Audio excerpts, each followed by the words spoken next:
महादेव, राधे राधे, जय श्री राम। मैं आशा करता हूं आप सब ठीक होंगे, स्वस्थ होंगे और अपनों का ख्याल रख रहे होंगे, साथ ही खुद भी पॉजिटिव होंगे और आसपास के लोगों को भी पॉजिटिव रख रहे होंगे। आज आपके लिए मैं आचार्य राजकुमार कुछ ऐसा लेकर हाजिर हुआ हूं कि केतु क्यों है मोक्ष का कारक। जानिए सभी भावों में इसके होने वाले फल क्या क्या है, उसके बारे में विस्तार से बताएंगे आपको। वैदिक ज्योतिष में केतु को अलगाव, ज्ञान, रहस्य, ध्यान और सबसे महत्वपूर्ण वैराग्य के कारक के लिए माना जाता है। केतु कर्म का प्रतिनिधित्व करता है, यह हमारे पिछले जन्म के कर्मों के फल को दर्शाता है। कुंडली में केतु जहां बैठता है उस क्षेत्र को प्रभावित करता है और जहां अपने पिछले कार्यों के बारे में फल प्राप्त करते हैं। केतु मोक्ष या ज्ञान की ओर झुकाव का प्रतिनिधित्व करता है, लेकिन मोक्ष तभी प्राप्त किया जा सकता है जब आप पश्चाताप कर चुके हो और पिछले कर्मों के कारण हुए दुखों का सामना कर चुके हो। कुंडली में केतु भाव जीवन का वह क्षेत्र है जहां आपको अपने प्रकाश के अंतिम लक्ष्य की ओर बढ़ने के लिए पीड़ा और कष्ट से गुजरना पड़ता है। यह वह जगह है जहां आपको भ्रमपूर्ण संतुष्टि को त्यागने की जरूरत है और भाव द्वारा प्रतिनिधित्व की जाने वाली भौतिक सुख सुविधाओं से खुद को अलग करना होता है। केतु व्यक्ति को उस स्थान से अलग कर देता है जो उसके भाव स्थान से मिलने वाले फलों को दिखाता है। अगर केतु दूसरे या 11वें भाव में स्थित है तो व्यक्ति धन से संबंधित मामलों में बहुत कम या कोई दिलचस्पी नहीं लेता। किसी तरह व्यक्ति जीवन के इस क्षेत्र को कंट्रोल नहीं कर पाता, लेकिन इसका मतलब यह नहीं है कि व्यक्ति धन से वंचित हो जाएगा। वह एक धनी व्यक्ति हो सकता है, लेकिन हो सकता है कि उसका अपनी संपत्ति पर नियंत्रण यानी कंट्रोल या आसानी से धन का लाभ न उठा पाए। ऐसा व्यक्ति अपने संसाधनों को बुद्धिमानी से निवेश करने के लिए इच्छुक नहीं हो पाता है। इस प्रकार केतु का जो भी भाव होता है वह जहां भी बैठा होता है उस स्थान को मौजूद फलों को पाने में आत्मिक रूप से संतुष्ट नहीं हो पाता।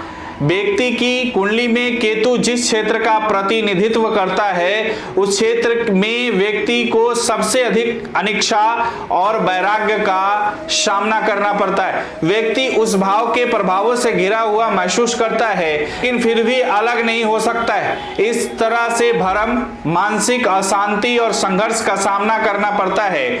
जिस भाव से केतु ज्यादातर जुड़ा हुआ है वहां व्याकुलता और हताशा व्यक्ति को उस भाव के मामले से अलग कर देती है, उचित रूप से फल नहीं मिल पाता है।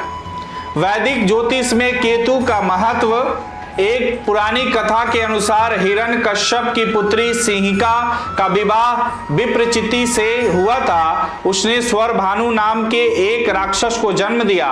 स्वरभानु देवों की तरह अमर होना चाहते थे। उन्होंने देवताओं और राक्षसों के बीच युद्ध के दौरान खुद को देव के रूप में छिपा लिया, फिर छल द्वारा अमृत पिया। भगवान विष्णु ने उन्हें पहचान लिया और उन्होंने अपने चक्र से स्वरभानु का सिर उनके शरीर से अलग कर दिया, लेकिन तब तक अमृत स्वरभानु के गले तक पहुंच गया, इसलिए सिर वाला हिस्सा राहु के रूप जाना जाने लगा, जबकि दूसरे आधे हिस्से को केतु कहा गया। इसी कारण केतु को मोक्ष का कारक ग्रह कहा जाता है।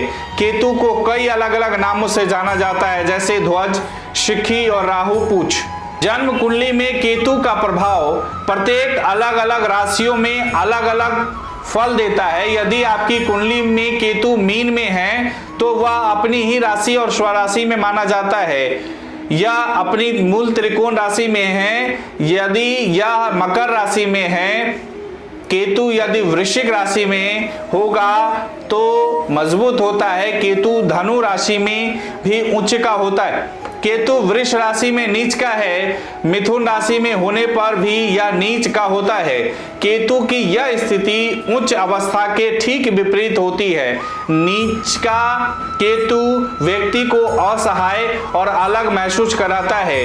केतु अपने आप में कोई ग्रह नहीं है और अपने आप में पूर्ण भी नहीं है। एक ही राक्षस के दो भाग हुए, सिर वाला भाग राहु हुआ तो पूंछ वाला भाग केतु हुआ। ऐसे में केतु का कार्य हैंडलेस होता है, यानी केतु प्रभावित व्यक्ति काम करेगा तो बताए गए तरीके से ही की प्रोसेस को बार बार करता रहेगा। उसके काम में किसी प्रकार की क्रिएटिविटी नहीं होगी। किसी भी क्रिया, वस्तु अथवा संरचना का आखिरी भाग केतु होता है। केतु राहु की तरह अपने प्रभाव सीधे सीधे नहीं देता। जिस ग्रह और राशि के प्रभाव में होगा उसी के अनुसार फल देगा। लाल किताब के अनुसार तो जिस भाव में होगा उसी भाव के अनुसार फल देगा। परंपरागत ज्योतिष में तो इसे कुंजवत यानी मंगल के जैसा कहा गया है। जातक की कुंडली में केतु निशान बनाने वाला होता है। किसी जातक की कुंडली में जिस भाव और राशि में केतु होता है, काल पुरुष की कुंडली के हिसाब से जातक के शरीर में उस हिस्से में कटे, जले अथवा चोट के निशान होने की सर्वाधिक संभावना होती है। विभिन्न भावों में केतु का प्रभाव और उसके उपाय की बात करें। केतु का 9वें भाव में फल। नवम भाव का कारक बृहस्पति होता है। 9वें भाव में केतु को बहुत शक्तिशाली माना जाता है। इस भाव में केतु वाले लोग आज्ञाकारी, भाग्यशाली और धनवान होते हैं। यदि चंद्रमा शुभ हो तो व्यक्ति को अपने मायके वालों की मदद मिल सकती है। यदि नवम भाव में केतु अशुभ हो तो व्यक्ति को धर्म से कुछ अलग विचारधारा वाला बना सकता है।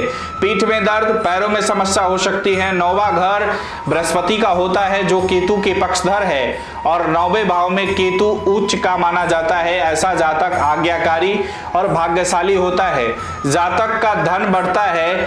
यदि केतु शुभ हो तो जातक अपने प्रयासों से धनार्जन करता है, प्रगति होगी लेकिन स्थानांतरण नहीं होगा। यदि जातक अपने घर में सोने की ईंट रखे तो धनागमन होता है। जातक का पुत्र भविष्य का अनुमान लगाने में सक्षम होगा। जातक अपने जीवन का एक बहुत बड़ा हिस्सा विदेशी भूमि में व्यतीत करता है। यदि चंद्रमा शुभ हो तो जातक अपने ननिहाल वालों की मदद करता है। यदि वहां पर केतु अशुभ हो तो जातक मूत्र विकार, पीठ में दर्द और पैरों की समस्या से ग्रस्त होता है। जातक के बच्चे मरते जाते हैं। केतु 9वें भाव के उपाय। एक कुत्ता पाले, घर में सोने का एक आयताकार टुकड़ा रखे, कान में सोना पहने, बड़ों का सम्मान करे, विशेषकर ससुर का सम्मान जरूर करे। अगर आपको यह वीडियो अच्छी लगी हो तो इसे फेसबुक और यूट्यूब पर शेयर और लाइक जरूर करें। इसी तरह और भी वीडियो देखने के लिए जुड़े रहे गणपति ज्योतिष संस्थान से। अपने विचार हमें कमेंट बॉक्स में जरूर भेजें। नमस्कार, राधे राधे।